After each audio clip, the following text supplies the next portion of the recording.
Tell me about the ocean again, please. I want to remember what it sounds like. The whispered request made Temperance Hayes pause in adjusting the IV line. She looked down at the elderly man in the hospital bed, his weathered face pale against the white pillows, his eyes clouded with pain, but still somehow gentle. 78-year-old Calloway Brennan had been in her care for 3 weeks now, his heart failing slowly, and in that time she'd learned he asked for so little, just stories, just company, just someone to sit with him when the nights grew long. "The ocean," Temperance said softly, pulling a chair close to his bedside. "It sounds like breathing, Mr. Brennan, like the world is exhaling and inhaling over and over, reminding us that everything moves in rhythms." Calloway's lips curved into the faintest smile. "My wife, Cordelia, loved the ocean. We had a house on the coast 40 years ago. She'd sit on the porch every evening, watching the sunset. Said it made her feel small in the best way possible." Temperance had heard about Cordelia before, how she died 5 years ago, how Calloway still wore his wedding ring, how he kept a faded photograph of her in his wallet. What she hadn't heard much about was his family. They rarely visited. His son Preston came once a week, staying exactly 15 minutes, his eyes constantly checking his phone. His daughter-in-law Gwendolyn never came at all. His sister Arabella and her husband Thaddeus visited occasionally, but their conversations always circled back to business matters, estate details, things that made Calloway's face tighten with something that looked like sadness. "Would you like me to read to you?" Temperance asked, noticing his breathing had grown labored. "I brought a new book today. My mother's been writing again. Poetry about memory and loss, and all the small moments that make a life." "Your mother's a writer?" Calloway's eyes brightened slightly. "Tell me about her." So Temperance did. She told him how her mother Lorelei had raised her alone after her father died when Temperance was 8. How her mother worked multiple jobs while writing in the early morning hours, determined to give Temperance opportunities she'd never had. How they still lived together in a small apartment, saving money so Temperance could finish her nursing degree without debt. "She sounds remarkable," Calloway said quietly, "like someone who understands that wealth isn't money, it's love, freely given." Over the following days, Temperance spent her breaks in Calloway's room. She'd bring him tea, adjust his pillows, read him her mother's poetry. They talked about everything: his childhood on a farm, her dreams of opening a hospice care facility someday, his regrets about working too much when Preston was young, her fears that she'd never make a real difference in the world. "You make a difference every day," Calloway told her one afternoon, his hand trembling as he reached for hers. "You see me. Not my money, not what I could give you. Just me. Do you know how rare that is?" Temperance squeezed his hand gently. "You're not hard to see, Mr. Brennan. You're kind, thoughtful, full of beautiful stories. Anyone who takes the time would know that." But that was the thing. No one else took the time. Temperance had watched Preston arrive that morning, not even sitting down, discussing property deeds while his father struggled to breathe.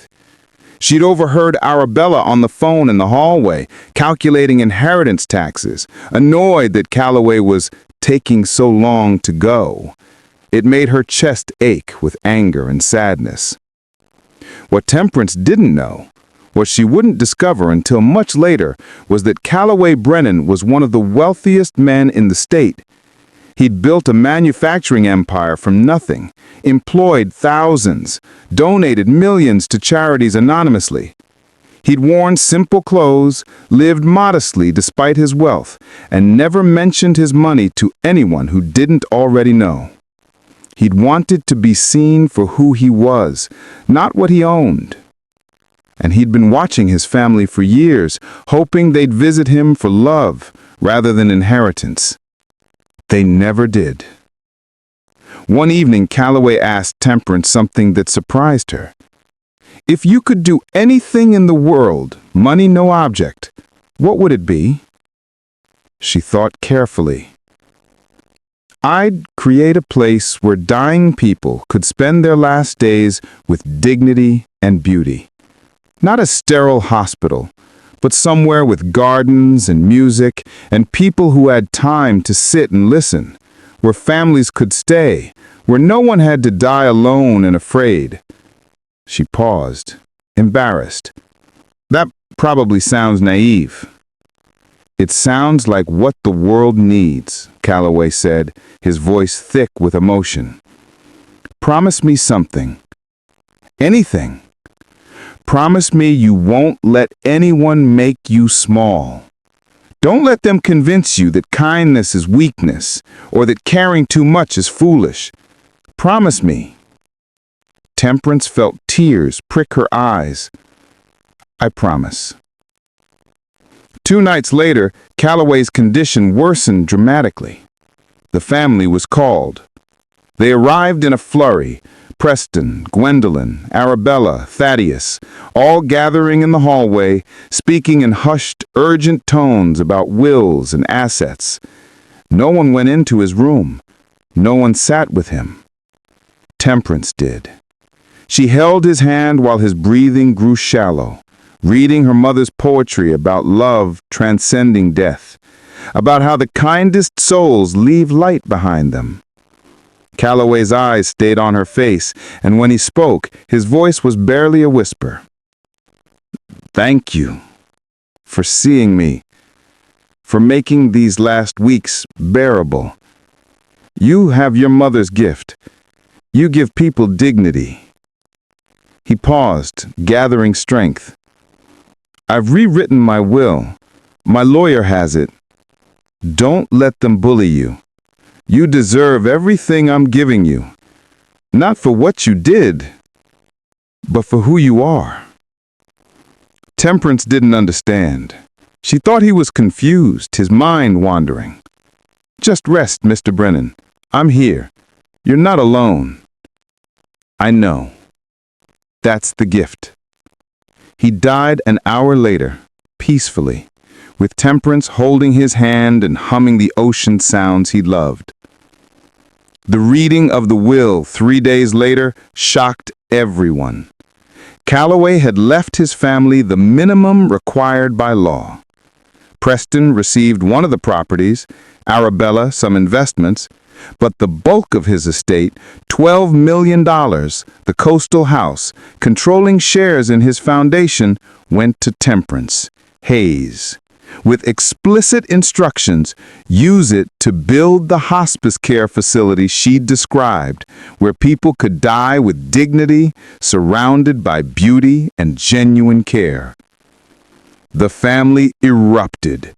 They threatened lawsuits, claimed Temperance had manipulated him. But Calloway's lawyer had documentation, recordings of family visits where no one had stayed more than minutes, evidence of their constant financial demands, and Calloway's own words.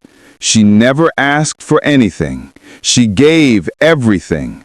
That's the person who should carry my legacy forward.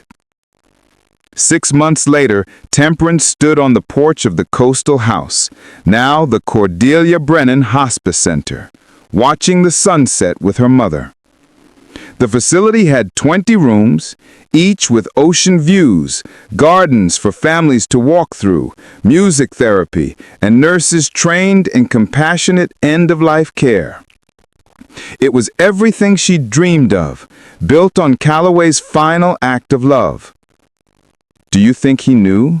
Lorelei asked softly. How much this would mean? Temperance thought of those quiet afternoons, of Calloway's gentle questions, of how he'd really listened when she described her dreams. I think he knew exactly what he was doing. He was giving me the chance to make kindness sustainable, to prove that caring for people isn't just beautiful, it's essential. She looked out at the ocean, its rhythmic breathing filling the evening air, and whispered to the sunset, "Thank you, Mr. Brennan, for seeing me too, for teaching me that the greatest wealth we can leave behind isn't money. It's the permission we give others to be kind in a world that often demands otherwise." And somewhere in the sound of the waves, Temperance could almost hear Calloway's voice, gentle and certain, saying, "You were always going to change the world. I just made sure you had the resources to do it right." True kindness asks for nothing in return. It simply shows up day after day, seeing people for who they are rather than what they possess. And sometimes, when we give our whole hearts to someone who's forgotten what love feels like, we discover that the real gift isn't what we receive. It's the reminder that compassion is never wasted, that every small act of dignity we offer ripples forward into something extraordinary. If this story touched your heart, please like, share, subscribe, and comment. Let's spread more stories of kindness and hope together.